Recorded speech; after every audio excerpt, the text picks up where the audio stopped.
السلام عليكم ورحمة الله تعالى وبركاته. اليوم إن شاء الله غنديروا واحد الوجبة هائلة كاملة ومتكاملة، فيها الخبز وفيها الحمص وفيها خيزو وفيها الثومة إلى غير ذلك.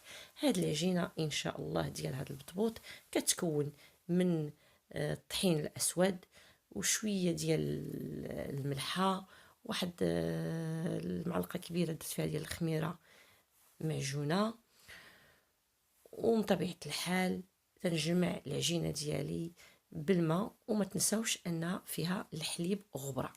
ومره كنجي نضرب هاد العجينه باش يخرج منها داك الهواء حتى تتولي عندي واحد العجينه رخوه وكتكون ساهله باش نعمرها ان شاء الله. Salut à tout le monde, aujourd'hui tout simplement je suis en train de réaliser une pâte bien sûr qui contient la levure boulangère, le sel, le lait en poudre et la farine noire, ou plutôt une farine complète. Je boule ma boule, j'essaye de faire sortir de temps à autre l'air de la pâte, comme ça j'obtiens une pâte facile à façonner et je commence à travailler ma pâte. Et bien sûr, comme vous venez de voir, je viens de la farcir avec la viande hachée qui contient viande hachée bien sûr, fromage râpé, salé, poivré, des épices selon le goût, et je boule ma boule avec une boule de viande hachée là-dedans.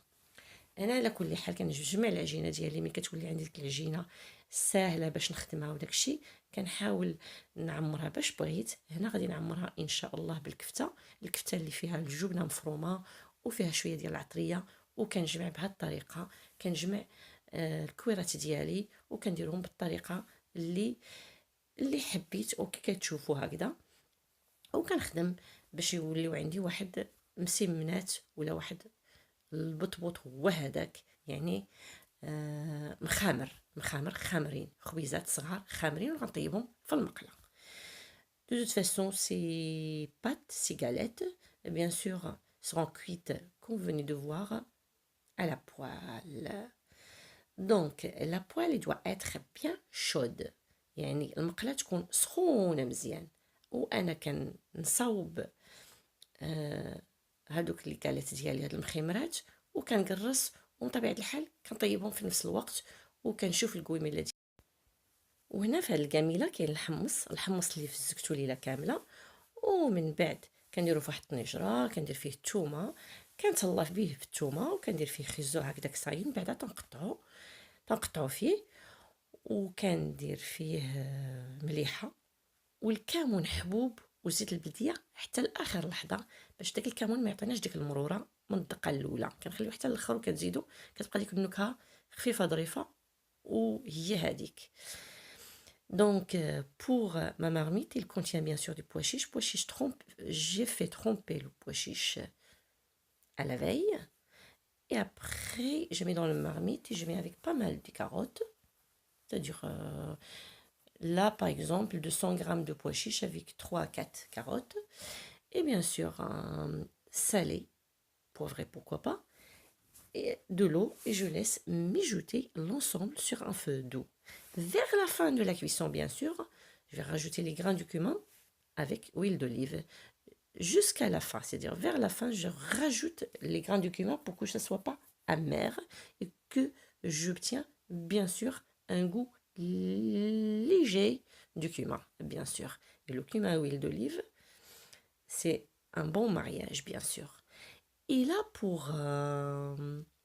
la pâte, juste pour une façon, c'est-à-dire une autre façon de faire plier la pâte ou façonner la pâte sous forme d'un turban. Je laisse bâtonner comme ça tout au long, je mets la farce et je roule sur elle-même. يعني هذه واحد طريقه اخرى ديال هاد المخامر. كنخلي واحد العجينه هكذاك بحال شي طوله بحال هكذا وكنعمرها بحال اللي شفتو وكنعاود نسدها وكندورها على نفسها، يعني كتكون عندي بحال شي رزه. اللهم ألف بين قلوبنا واجمع كلمتنا ووحد صفنا وانصرنا على من عادانا. اللهم أعنا ولا تعن علينا وانصرنا ولا تنصر علينا واهدنا ويسر الهدى إلينا. اللهم من تكبروا وتجبروا علينا، نجعلك اللهم في نحورهم ونعوذ بك من شرورهم. حسبنا الله ونعم الوكيل، وصل اللهم وسلم على سيدنا محمد وعلى آله وصحبه الطيبين الطاهرين. وهنا غنقول لكم بالصحة والراحة، وإلى اللقاء في فرصة قادمة بإذن الله وإن شاء الله. أبيانتو، غوفوار وبسلام عليكم.